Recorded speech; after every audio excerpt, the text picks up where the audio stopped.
আপনি কি কখনো এমন মন্দির দেখেছেন যে নিজেই নিজের বিনাশের ভবিষ্যৎবাণী করেছে?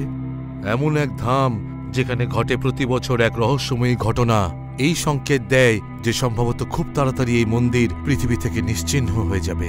বরফে ঘেরা উত্তরাখণ্ডে অবস্থিত বদ্রীনাথ ধামের নাম তো নিশ্চয়ই শুনেছেন, কিন্তু কখনো কি ভেবে দেখেছেন যে এটি কেবলমাত্র একটি তীর্থস্থান নয়, বরং সনাতন ধর্মের অগুন্তি রহস্য আর দৈব চমৎকারের কেন্দ্র? প্রশ্ন এটা নয় যে আপনি এই ধামে এসেছেন কি না, বরং আসল রহস্য তো সেই সব অদ্ভুত ঘটনায় লুকিয়ে আছে যার কোনো বৈজ্ঞানিক প্রমাণ নেই, আর তার সমাধান এত বছরও সম্ভব হয়নি। সত্যি কি বদ্রীনাথ ধামকে দ্বিতীয় বৈকুণ্ঠ বলা চলে? এই পবিত্র স্থানে এমন কি রয়েছে যা একে পৃথিবীতে ভগবান বিষ্ণুর দ্বিতীয় ধাম করে তুলেছে? এই মন্দিরটি বছরে কেবল 6 মাসের জন্য খোলা থাকে, কিন্তু সবথেকে রহস্যময়ী ব্যাপার হল এটি বন্ধ থাকা সত্ত্বেও এখানে জ্বলতে থাকা অখণ্ড জ্যোতি কখনো নেভে না। এটা কি করে সম্ভব? কোনো অদৃশ্য শক্তি রয়েছে নাকি যা এই দিব্য জ্যোতিকে জ্বালিয়ে রাখে, নাকি স্বয়ং ভগবান বিষ্ণুর এ কোনো অলৌকিক লীলা? শুধু তাই নয়, হিন্দু ধর্মে শঙ্খ বাজানোর বিশেষ গুরুত্বও রয়েছে। তা সত্ত্বেও বদ্রীনাথ ধামে পুজো চলাকালীন কখনো শঙ্খ বাজানো হয় না। কিন্তু কেন? এর পিছনেও কি কোনো রহস্য লুকিয়ে আছে, নাকি এ কোনো প্রাচীন রীতি যার সম্পর্ক কোনো নিবিড় শক্তির সঙ্গে রয়েছে? আর বসুধরা ঝর্ণার বিষয়ে তো নিশ্চয়ই জানেন। বলা হয় এই ঝর্ণা পবিত্র আত্মাদের আশীর্বাদ করে, কিন্তু পাপীদের মাথায় এর জল এক ফোঁটাও পড়ে না। এ কি কেবল একটি ধার্মিক বিশ্বাস, নাকি এর পিছনে কোনো বৈজ্ঞানিক যুক্তিও রয়েছে? আর তা যদি সত্যি হয়, তাহলে এই ঝর্ণা কাউকে পুণ্যাত্মা মনে করে কি করে তার মাথায় বর্ষিত হয়, আর পাপীকে কিভাবে বঞ্চিত করে? বদ্রীনাথ ধামের তাপমাত্রা কখনো 9 ডিগ্রি সেলসিয়াসের উপরে ওঠে না, কিন্তু অন্যদিকে তপ্তকুণ্ডে জলের তাপমাত্রা 54 ডিগ্রি সেলসিয়াস বজায় থাকে। একদিকে তুষারাবৃত আবহাওয়া, অন্যদিকে উত্তপ্ত জল। এ কি প্রকৃতির কোনো অভিনব পরিকল্পনা, নাকি কোনো দৈব শক্তির প্রমাণ? আর যোশী মঠে অবস্থিত ভগবান নরসিংহের হাত প্রতি বছর পাতলা হয়ে চলেছে। এমনটা কেন হচ্ছে? পুরাণে কথিত আছে যে যেদিন এই হাত পুরোপুরি ভেঙে যাবে সেই দিন থেকে বদ্রীনাথের ধ্বংসের সূত্রপাত হবে। এটা কি কলিযুগের সমাপ্তির কোনো সংকেত, নাকি এর পিছনেও কোনো নিবিড় সংকেত লুকিয়ে আছে?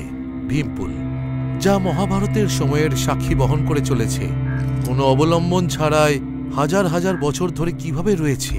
এ কি কেবল একটি কাকতালীয় ব্যাপার, নাকি এর নির্মাণে কোনো প্রাচীন রহস্য লুকিয়ে আছে? আর সেই দৈব মূর্তি যা আদি শঙ্করাচার্য নারদকুণ্ড থেকে উদ্ধার করেছিলেন, উনি কি করে জানলেন যে এটি হলো ভগবান বদ্রীনাথের মূর্তি? এ কি কেবল আধ্যাত্মিক বিশ্বাস ছিল, নাকি এর পিছনে কোনো রহস্যময়ী সংকেত লুকিয়ে আছে? এর উত্তর ইতিহাসের সেই মলিন পাতার মধ্যে রয়েছে, যার ওপর সময়ের ধুলো জমা হয়ে চলেছে। কিন্তু সবথেকে গুরুত্বপূর্ণ প্রশ্নটি হল যে সত্যি কি বদ্রীনাথ ধাম একদিন নিশ্চিহ্ন হয়ে যাবে? আর আপনি কি কখনো ভেবে দেখেছেন যে এখানকার প্রধান পুরোহিত কেবল কেরলের নম্বুদরি ব্রাহ্মণই কেন হন? এর পিছনেও লুকিয়ে আছে এক অদ্ভুত ইতিহাস যা খুব কম মানুষই জানেন। বদ্রীনাথ ধামের সকল বিষয়ই একটি রহস্য, একটি চমৎকার, যা বিজ্ঞান ও বিশ্বাসের মধ্যে এক অদ্ভুত ভারসাম্য রক্ষা করে। তো আপনি কি এই রহস্য উন্মোচনের জন্য প্রস্তুত? দেবভূমির এই অলৌকিক যাত্রাপথে এগোনোর জন্য প্রস্তুত হন, যেখানে প্রতিটি পদক্ষেপে আপনি এমন এক চমৎকার দেখতে পাবেন যা আপনার কল্পনার ঊর্ধ্বে, আর প্রতিটি গল্প আপনার বিশ্বাসকে চরম পর্যায়ে নিয়ে যাবে। এটি কেবল একটি তীর্থযাত্রা নয়, বরং এক দিব্য রহস্য উন্মোচনের যাত্রা। তাহলে চলুন এই রহস্যময়ী ও আকর্ষণীয় ডকুমেন্টারি শুরু করা যাক। বদ্রীনাথ ধামের অদ্ভুত রহস্য উন্মোচনের পূর্বে আমাদের এর নির্মাণের পৌরাণিক ইতিহাসটাও ঝালিয়ে নিতে হবে, যা ভগবান বিষ্ণু ও ভগবান শিবের মধ্যে এক অলৌকিক লীলা দ্বারা আবৃত। মনে করা হয় প্রাচীনকালে এই স্থান ছিল ভগবান শিবের স্থান, যেখানে উনি মাতা পার্বতী ও শিবগণদের সঙ্গে বাস করতেন। কিন্তু তারপর এমন কিছু হয় যা এই পবিত্র স্থানের স্বরূপই পরিবর্তন করে দেয়। ভগবান বিষ্ণু ধ্যানের জন্য একটি শান্ত স্থানের খোঁজ করছিলেন, আর যখন তিনি এই দৈবভূমির দর্শন পান তখন তিনি এর দ্বারা অত্যন্ত প্রভাবিত হন। কিন্তু সমস্যা হলো যে এই স্থানে ভগবান শিব আগে থেকেই বাস করছিলেন। এমন অবস্থায় ভগবান বিষ্ণু তার আরাধ্যের থেকে এই স্থান সোজাসুজি চাইতে পারতেন না। সেজন্য উনি এক অদ্ভুত লীলা করলেন, শিশুরূপ ধারণ করলেন আর জোরে জোরে কাঁদতে লাগলেন। মাতা পার্বতীর হৃদয় করুণায় বিগলিত হয়ে গেল, আর উনি সেই শিশুটিকে কোলে তুলে নিলেন।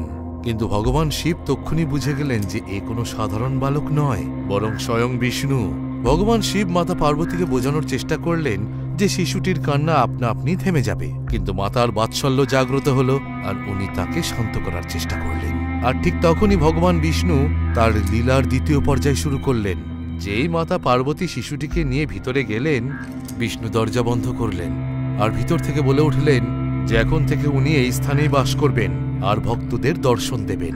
এই কথা শুনে ভগবান শিব মৃদু হাসলেন, কারণ উনি স্বয়ং কেদারনাথ যাওয়ার প্রস্তুতি নিচ্ছিলেন, যেখানে উনি ভক্তদের কলিযুগের সংকট থেকে রক্ষা করতে চাইছিলেন। ভগবান শিব প্রসন্ন হয়ে ভগবান বিষ্ণুকে আশীর্বাদ করলেন যে এই স্থান এখন থেকে বদ্রীনাথ ধাম নামে পরিচিত হবে, আর এখানেই মানুষ ওনাকে সাক্ষাৎ নারায়ণ রূপে পুজো করবে। এইভাবে ভগবান শিব কেদারনাথের উদ্দেশ্যে প্রস্থান করলেন আর বদ্রীনাথ ধাম স্থাপিত হল। বলা হয় এই মন্দিরের নির্মাণ দেবতাদের অনুরোধে স্বয়ং বিশ্বকর্মা করেছিলেন। কিন্তু আপনি কি জানেন যে এই মন্দিরে অবস্থিত ভগবান বিষ্ণুর মূর্তির সঙ্গেও এক অদ্ভুত রহস্য জড়িয়ে আছে? এটি কেবল একটি মূর্তি নয়, বরং এক দৈব প্রতিমা, যার বিষয়ে বলা হয় যে এটি স্বয়ং প্রকট হয়েছিল। বদ্রীনাথ মন্দিরে অবস্থিত ভগবান বিষ্ণুর এই প্রতিমা সম্ভবত 1 মিটার লম্বা আর শাল্যগ্রাম পাথর দ্বারা নির্মিত। কিংবদন্তি অনুযায়ী আদি শঙ্করাচার্য 7ম শতাব্দীতে এই প্রতিমাটিকে অলকানন্দা নদী থেকে বের করে এখানে স্থাপন করেছিলেন। মনে করা হয় যে এটি কেবল একটি পাথর নয়, স্বয়ং ভগবান নারায়ণের এটি দিব্য মূর্তি, যার দর্শন মাত্রই মানুষ মোক্ষ লাভ করে। কিন্তু এখানে একটি প্রশ্ন, যে আদি শঙ্করাচার্য কিভাবে জানতে পারলেন যে এই হলো সেই দৈব প্রতিমা যাকে এই মন্দিরে স্থাপন করতে হবে? এ কি কেবলমাত্র একটি সংযোগ, নাকি এর পিছনেও ছিল কোনো অলৌকিক সংকেত? এই রহস্য আজও বদ্রীনাথের সমাধান না হওয়া চমৎকারের মধ্যে লুকিয়ে আছে। 6ষ্ঠ শতাব্দীর আশেপাশে যখন এই মন্দিরের সুরক্ষার কোনো নিশ্চিত আয়োজন ছিল না, তখন না এখানে কোনো সৈনিক পাহারায় ছিল, না কোনো অন্য রক্ষক। সেই সময় হুন আর বৌদ্ধদের আক্রমণের ভয় এতটাই ছিল যে পুরোহিতরা ভগবান বদ্রী বিশালের মূর্তির সুরক্ষার জন্য এক অবাক করা পদক্ষেপ নেন। তারা এই মূর্তির সুরক্ষার জন্য এটিকে অলকানন্দা নদীতে প্রবাহিত করে দেয়। কিন্তু তখন কেউ ভাবতেও পারেনি যে এই মূর্তিটি শতাব্দীর পর শতাব্দী লুপ্ত থাকবে, আর এর পুনরায় প্রকট হওয়ার গল্পটি নিজেই একটি চমৎকার হয়ে উঠবে। বহু বছর পর যখন আদি শঙ্করাচার্য বদ্রীনাথে পৌঁছলেন, তখন উনি এই মন্দিরের মূল প্রতিমার বিষয়ে তথ্য সংগ্রহ করতে চাইলেন। কিন্তু যখন পুরোহিতদের জিজ্ঞেস করলেন, তখন তারা বললেন যে তারা তাদের পূর্বপুরুষদের থেকে শুনেছেন যে এই মূর্তিকে সুরক্ষিত রাখার জন্য নদীতে প্রবাহিত করা হয়েছিল, কিন্তু কেউ জানতেন না যে মূর্তিকে কোন দিকে প্রবাহিত করা হয়েছিল। একথা শুনে আদি শঙ্করাচার্য ধ্যানমগ্ন হলেন আর দিব্য দৃষ্টিতে সেই মূর্তি খোঁজার প্রচেষ্টা করলেন। ধ্যানস্থ অবস্থায় উনি একটি সংকেত পেলেন আর উনি নিঃসংকোচে অলকানন্দা নদীর দিকে এগিয়ে গেলেন। পুরোহিতদের উৎসুক আর ব্যাকুল দৃষ্টি ওনাকে দেখছিল, কিন্তু তারপর এমন কিছু ঘটল যা কেউ কল্পনাও করতে পারেনি। আদি শঙ্করাচার্য সোজা নারদকুণ্ডে ঝাঁপ দিলেন। এই দেখে পুরোহিতরা আর্তনাদ করে উঠলেন, কারণ নারদকুণ্ড তার গভীরতা আর বিশালাকৃতির জন্য বিখ্যাত ছিল। তাতে ঝাঁপ দেওয়ার পর জীবিত ফিরে আসা প্রায় অসম্ভব মনে করা হতো। কিন্তু শঙ্করাচার্য কোনো সাধারণ মানুষ ছিলেন না, তিনি ছিলেন একজন দিব্য পুরুষ। কিছুক্ষণ বাদে যখন তিনি কুণ্ড থেকে উঠে এলেন, ওনার হাতে ছিল সেই দিব্য প্রতিমা, যা অনেক বছর আগে সুরক্ষিত রাখার জন্য নদীতে প্রবাহিত করা হয়েছিল। পুরোহিত আর ভক্তদের কাছে এ কোনো চমৎকারের থেকে কম কিছু ছিল না। শাস্ত্র অনুযায়ী এই মন্দিরে ভগবান নারায়ণের পুজো 6 মাস মানুষ আর 6 মাস স্বয়ং দেবতারা করেন। যখন দরজা বন্ধ থাকে তখন ওনার পুজো যোশী মঠে অবস্থিত বদ্রী বিশাল উৎসব মূর্তি রূপে চলতে থাকে। এ কেবল একটি ধার্মিক গল্প নয়, বরং ভারতীয় সংস্কৃতি এবং ইতিহাসের এক অভিন্ন অঙ্গ। কিন্তু আপনি কি কখনো ভেবে দেখেছেন যে বদ্রীনাথ ধামের মন্দিরের দরজা 6 মাস কেন বন্ধ থাকে? এ কি কেবল আবহাওয়ার জন্য, নাকি এর পিছনেও লুকিয়ে আছে কোনো রহস্য? আমরা জানি যে বদ্রীনাথ ধামের দরজা প্রতি বছর 6 মাসের জন্য বন্ধ করে দেওয়া হয়, বিশেষ করে আবহাওয়ার প্রতিকূল পরিস্থিতির জন্য। অক্টোবর নভেম্বর মাসে এখানে প্রবল তুষারপাত হয়, যাতে রাস্তা বন্ধ হয়ে যায় আর ভক্তদের আসা যাওয়া প্রায় অসম্ভব হয়ে ওঠে। সেই জন্য ভক্তদের সুরক্ষার কথা মাথায় রেখে মন্দিরের দরজা বন্ধ করে দেওয়া হয়। কিন্তু এ কি কেবল প্রাকৃতিক কারণের জন্য হয়? নাকি এর পিছনে রয়েছে কোনো দৈব পরিকল্পনা? যখন মন্দিরের দরজা বন্ধ থাকে তখন পুজো অর্চনার কার্য যোশী মঠে অবস্থিত নরসিংহ মন্দিরে বদ্রী বিশাল উৎসব মূর্তি রূপে চলতে থাকে। দরজা বন্ধ করার তিথি বিজয়া দশমীর দিন ঘোষণা করা হয়, আর সাধারণত অক্ষয় তৃতীয়ার দিন একে পুনরায় খোলা হয়। কিন্তু সবথেকে রহস্যময়ী ঘটনা হল যে যখন মন্দিরের দরজা 6 মাস বন্ধ থাকে সেই সময় সেখানে কেউ থাকে না, না পুরোহিত, না ভক্ত, আর না কেউ প্রদীপ জ্বালাতে আসে। তাহলে কি কারণ থাকতে পারে যে মন্দিরে প্রজ্বলিত অখণ্ড জ্যোতি কখনো নেভে না? কে এটাকে জ্বালিয়ে রাখে? এ কি কোনো অদৃশ্য শক্তি, নাকি স্বয়ং ভগবান বিষ্ণুর লীলা? আসুন এই রহস্য উন্মোচন করা যাক। বদ্রীনাথ ধামের অখণ্ড জ্যোতির রহস্য আর এর আধ্যাত্মিক গুরুত্ব আজও ভক্ত ও বৈজ্ঞানিকদের মধ্যে এক অদ্ভুত ধাঁধা রূপে রয়েছে। এই দিব্য জ্যোতির সবথেকে অদ্ভুত বিষয় হল এ কোনো রকম বাহ্যিক সাহায্য ছাড়া, না থাকে তেল, না থাকে প্রদীপ, তাও 6 মাস জ্বলতে থাকে। এ হলো এমন এক চমৎকার যা এই মন্দিরের বিষয়ে আরও রহস্য ঘনীভূত করে তোলে। হাজার হাজার বছরের বিশ্বাস অনুযায়ী এই জ্যোতি ভগবান বিষ্ণুর উপাসনা আর ওনার প্রত্যক্ষ উপস্থিতির প্রতীক মনে করা হয়। যখন মন্দিরের দরজা বন্ধ থাকে তখনও এই জ্যোতি জ্বলতে থাকে, যা এটাই প্রমাণ করে যে ভগবান সবসময় এখানে বিরাজমান রয়েছেন। এই জ্যোতির দর্শন মাত্রই ভক্তদের শ্রদ্ধা ও ভক্তি এক নতুন শক্তি লাভ করে। বলা হয় যে যে ভক্তই পবিত্র মনে এই জ্যোতির দর্শন করে সে নিশ্চিত মোক্ষ লাভ করে। এই জন্যই বদ্রীনাথ যাত্রার এটিকে একটি অত্যন্ত গুরুত্বপূর্ণ অংশ বলে মনে করা হয়। কিন্তু বদ্রীনাথ ধামের সঙ্গে জড়িয়ে আছে আরও একটি রহস্য যা একে অন্য মন্দিরের থেকে ভিন্ন করে তোলে। এখানকার মূল পুরোহিত কেবল কেরলের নম্বুদরী ব্রাহ্মণরাই হতে পারেন। এমনটা কেন? এই রীতি কবে আর কিভাবে শুরু হয়েছিল? এই রহস্য আমাদের 7ম শতাব্দীতে আদি শঙ্করাচার্যর আধ্যাত্মিক যাত্রাপথের দিকে নিয়ে চলে। যখন উনি বদ্রীনাথ ধামে ভগবান বিষ্ণুর আধ্যাত্মিক মূর্তিকে নারদকুণ্ড থেকে উদ্ধার করে স্থাপন করেন, তখন উনি এক বিশেষ রীতির প্রচলন করেন। উনি নিয়ম স্থাপন করেন যে উত্তর ভারতের প্রধান মন্দিরগুলিতে দক্ষিণ ভারতের ব্রাহ্মণ, আর দক্ষিণ ভারতের প্রধান মন্দিরগুলিতে উত্তর ভারতের ব্রাহ্মণরা পুরোহিত হবেন। এর মূল উদ্দেশ্য ছিল সংস্কৃতির আদান প্রদান এবং একতাকে প্রাধান্য দেওয়া। এই কারণেই বদ্রীনাথ ধামের মূল পুরোহিত, যাকে রাবল বলা হয়, তাঁরা কেরলের নম্বুদরী গোত্রের ব্রাহ্মণ হন। রাবল হওয়ার পূর্বে তাদের নায়েব রাবল করা হয়, যাতে তারা মন্দিরের সকল নিয়ম এবং রীতিনীতির সম্পর্কে গভীর অধ্যয়ন করতে পারেন। এদের নির্বাচন বদ্রীনাথ মন্দির সমিতির দ্বারা করা হয়। রীতিনীতির কথা বললে বদ্রীনাথ মন্দিরের সঙ্গে জড়িত আরও একটি রহস্য হল যে এখানে স্থাপিত মূর্তিকে কোনো সাধারণ ব্যক্তি স্পর্শ করতে পারে না। কেবল রাবল অর্থাৎ মূল পুরোহিতই ওই মূর্তিকে ছোঁয়ার অধিকার লাভ করেন। এই নিয়ম বহু শতাব্দী ধরে চলে আসছে আর এটিকে খুব কঠোরভাবে পালন করা হয়। কিন্তু এই মন্দিরের সঙ্গে জড়িত সবচেয়ে আশ্চর্য ও রহস্যময়ী রীতি হল যে এখানকার মূল পুরোহিত অর্থাৎ রাবলকে বছরে 2 বার নারী বেশ ধারণ করতে হয়। কিন্তু কেন? এর পিছনে কি কোনো ধার্মিক বা আধ্যাত্মিক কারণ রয়েছে? এই রীতি কবে থেকে শুরু হয়েছে? আসুন আমরা এই রহস্যটিকেও উন্মোচন করি। বদ্রীনাথ ধামের রীতিনীতি আর রহস্য কোনো চমৎকারের থেকে কম কিছু নয়। এখানকার সব বিশ্বাসের পিছনে এক গভীর ধার্মিক ও আধ্যাত্মিক চিন্তা লুকিয়ে আছে। এই অদ্ভুত রীতিগুলোর মধ্যে একটি হল বদ্রীনাথ মন্দিরের মূল পুরোহিত অর্থাৎ রাবলের বছরে 2 বার নারী বেশ ধারণ করা। এই রীতিটি বহু বছর ধরে চলে আসছে আর এর পিছনে এক গভীর আধ্যাত্মিক বিশ্বাস লুকিয়ে আছে। আসলে বদ্রীনাথ মন্দিরে ভগবান বিষ্ণু তার 24টি স্বরূপের মধ্যে নরনারায়ণ স্বরূপে বিরাজমান রয়েছেন। ওনার পুজোর সঙ্গে সঙ্গে দেবী লক্ষ্মী, ভগবান শ্রী গণেশ আর উদ্ধবের মূর্তিরও পুজো করা হয়। দেবী লক্ষ্মীর মন্দির প্রধান মন্দিরের বাইরের দিকে অবস্থিত। বিজয় দশমীর আশেপাশে যখন বদ্রীনাথ ধামের দরজা বন্ধ করা হয় তখন দেবী লক্ষ্মীর মূর্তিকে বিশেষ রূপে পুজো অর্চনা করে মন্দিরের ভিতরে স্থাপন করা হয়।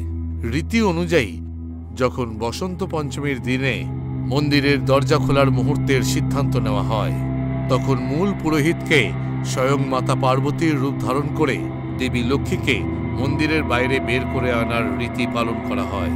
এটা এই জন্য করা হয় যে হিন্দু সংস্কৃতি অনুযায়ী কোনো পুরুষের দেবীকে সরাসরি স্পর্শ করার অনুমতি দেওয়া হয় না।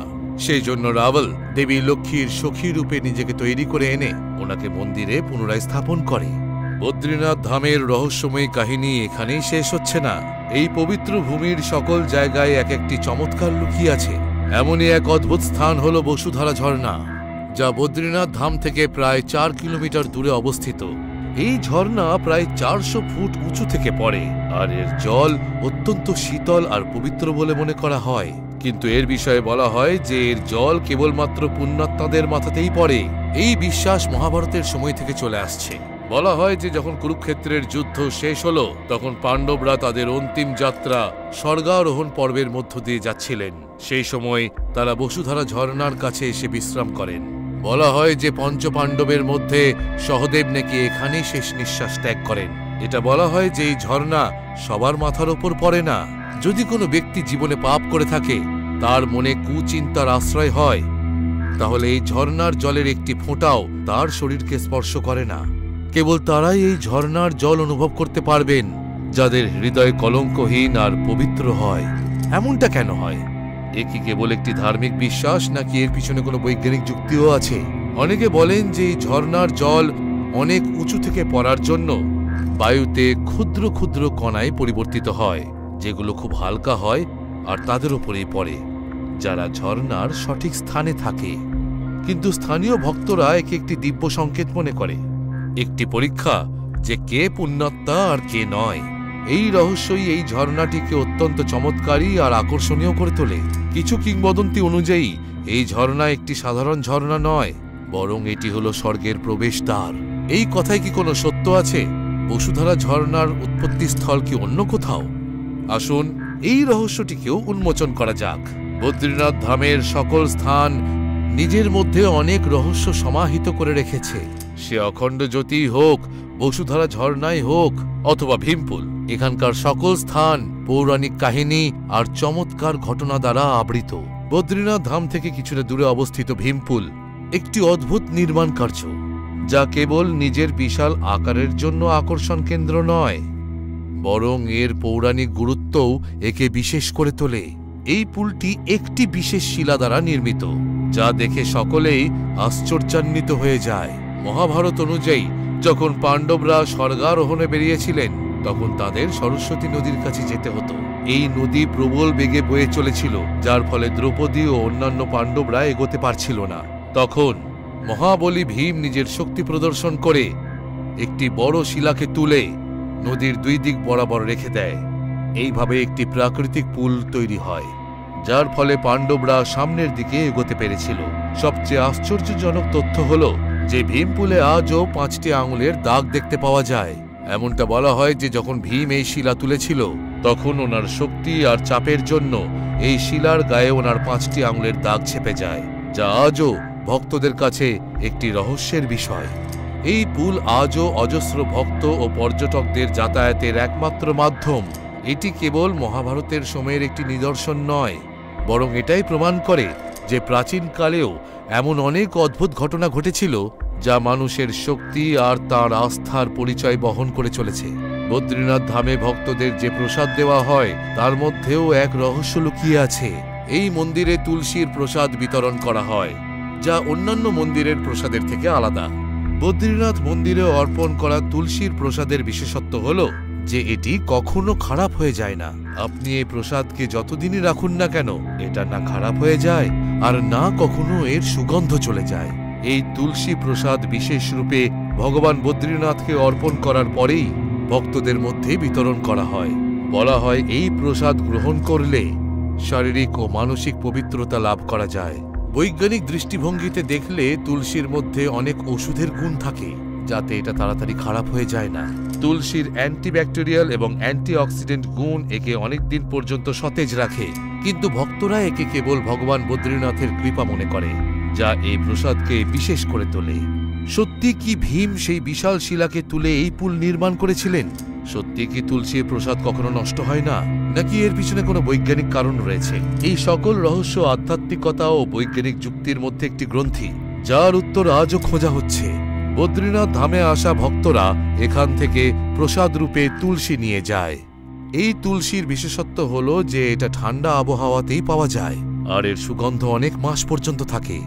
এই কারণে এই তুলসী কখনো খারাপ হয় না আর নিজের পবিত্রতা সর্বদা বজায় রাখে। বদ্রীনাথ ধামে অবস্থিত তপ্তকুণ্ড নিজের মধ্যে অনেক রহস্য লুকিয়ে রেখেছে। এই কুণ্ডকে সূর্যদেবের নিবাসস্থল মনে করা হয়। চারিদিকে বরফে ঢাকা পাহাড়ের মধ্যে অবস্থিত এই কুণ্ডের জল ঠান্ডা আবহাওয়াতেও গরম থাকে। যতই আশেপাশের তাপমাত্রা মাইনাসে চলে যাক না কেন, কিন্তু এই কুণ্ডের জল কখনো ঠান্ডা হয় না। পৌরাণিক বিশ্বাস অনুযায়ী যখন সূর্যদেব ভক্ষভক্ষীদের হত্যা করার মতন পাপ করেছিলেন, তখন উনি ভগবান নারায়ণের কাছে এই পাপ থেকে মুক্ত হওয়ার উপায় জানতে চেয়েছিলেন। ভগবান নারায়ণ ওনাকে বদ্রীনাথ ধামে অবস্থিত এই তপ্তকুণ্ডে তপস্যা করতে বলেছিলেন। সূর্যদেব এই কুণ্ডে কঠোর তপস্যা করেছিলেন, আর যার ফলে এই স্থানে ওনার তেজ সঞ্চারিত হয়, আর এই স্থানকে সূর্যদেবের নিবাসস্থল মনে করা হয়। আর সেই কারণে এই কুণ্ডের জল সর্বদা গরম থাকে।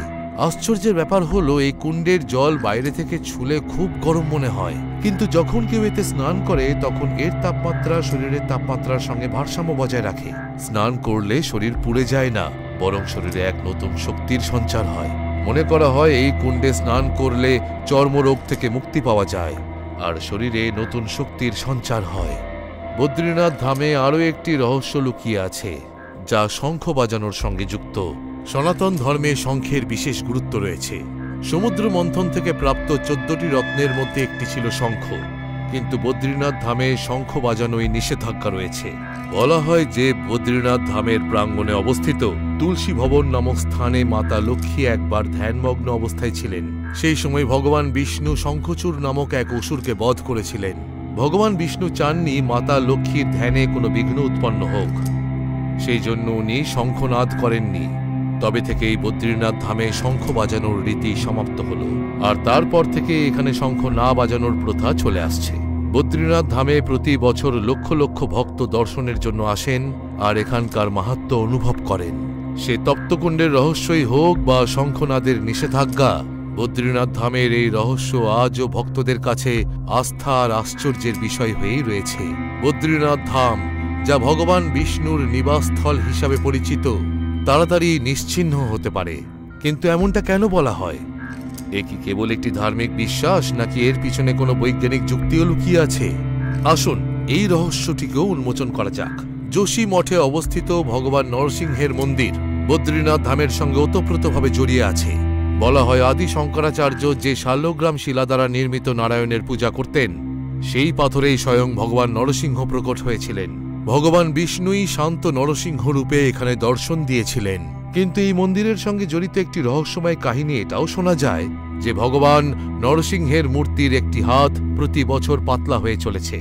ভক্ত ও সাধুরা মনে করেন যে যে দিন এই হাত পুরোপুরি ভেঙে যাবে, সেই দিন নর ও নারায়ণ পর্বত এক হয়ে যাবে, যার ফলে বদ্রীনাথ যাওয়ার পথ পুরোপুরি অবরুদ্ধ হয়ে যাবে। এটাই সংকেত যে ভবিষ্যতে বদ্রীনাথ ধাম নিশ্চিহ্ন হতে পারে। এ কি কেবল একটি ধার্মিক বিশ্বাস, নাকি এর পিছনে রয়েছে কোনো বৈজ্ঞানিক যুক্তি? কিছু বৈজ্ঞানিক অধ্যয়ন অনুযায়ী হিমালয় সংলগ্ন এলাকায় ভূগর্ভস্থ পরিবর্তন হয়েই চলেছে। এই অঞ্চলের ভৌগোলিক গঠন এবং জলবায়ুর পরিবর্তনের ফলে এই স্থানে ভূমিধস এবং ভূমিকম্পের ঘটনা বেড়েই চলেছে।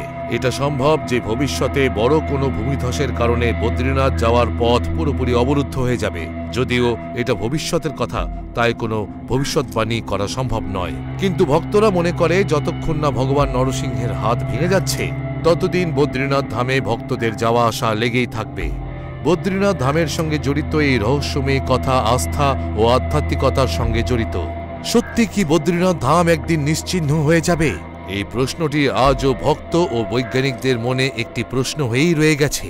তো বন্ধুরা, বদ্রীনাথ ধাম কেবল একটি তীর্থস্থানই নয়, বরং আস্থা, ইতিহাস এবং রহস্যের এক অদ্ভুত সঙ্গমস্থল। এখানকার দিব্যস্থান, পবিত্র জলধারা আর অদ্ভুত প্রাকৃতিক দৃশ্য ভক্তদের এক ঐশ্বরিক অনুভূতি প্রদান করে। এই স্থান কি সত্যিই নিশ্চিহ্ন হয়ে যাবে? নরসিংহ ভগবানের হাত সত্যি কি ভেঙে এই পবিত্র স্থানের ধ্বংসের সূচনা করবে, নাকি এ কেবল এক বিশ্বাস মাত্র? প্রশ্নগুলো আজও এক রহস্য হয়ে আছে, কিন্তু একটি কথা নিশ্চিত, যতদিন এই ধামের অস্তিত্ব রয়েছে, ততদিন এটি ভক্তদের আস্থা এবং শ্রদ্ধার কেন্দ্রস্থল হিসাবেই থাকবে।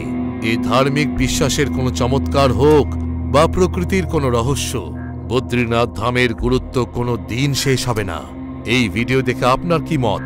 আপনি কি এই দিব্য ধামের দর্শন করেছেন, নাকি এখানে যেতে চান? কমেন্ট করে আমাদের অবশ্যই জানাবেন।